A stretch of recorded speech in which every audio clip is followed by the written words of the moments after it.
په کندهار ولایت کې کروندګرو لپاره د اصلاح شوي تخمونو او کیمیاوي کود د ویش د بهیر پیل. د کندهار د کرنې ادارې چارواکي وایي چې په راتلونکي 3 میاشتو کې تمه ده د ولایت په 6 ولسوالیو کې 14,000 کروندګرو لپاره 50 کیلوګرام اصلاح شوي تخمونه او 100 کیلوګرام کیمیاوي کود مرسته وکړي. دا به داسې ګټور تمام شي ان شاء الله چې دغه اصلاح شوي تخم چې دی په ګرد کندهار کې به دغه به ډیر شي ان شاء الله الرحمن په ښه کیفیت باندې به ان شاء الله موږ ډیر ورته دغه یو چې د تخم به هم ډیر شي، بزګران به هم ځنې مستفید شي، ولس به هم ځنې مستفید شي. شپږ ولسوالیو کې د 14,000 بزګرانو یا کورنۍ سره زراعتي کټ کومک کوو. په یا زراعتي کټ کې 50 کیلو غنم د کورنۍ لپاره، د کرین لپاره 50 کیلو سپین انبار او 50 کیلو تور انبار موجود دي.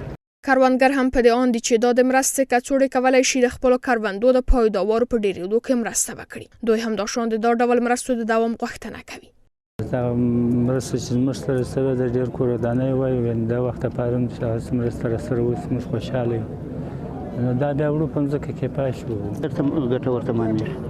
د اصلاح شوي تخم دی موږ پیدا کوي، موږ چې وکړو دغه نور وطني تخم دا تخم به دی موږ پیدا کوي. دا تخم پښتنه مو دغه چې موږ سره نور کوم کنه وسی او دغه مرسته موږ په مپات تمامېږي. موږ دغه غنم بیا موږ کرو. مخکې د بلخ د کرنې ادارې هم د مرسته کوونکي بنسټ سره په همغږۍ په دې ولایت کې 14,000 کروندګرو ته د اصلاح شوي تخمونو او کیمیاوي کود د ویش بهیر پیل کړی و.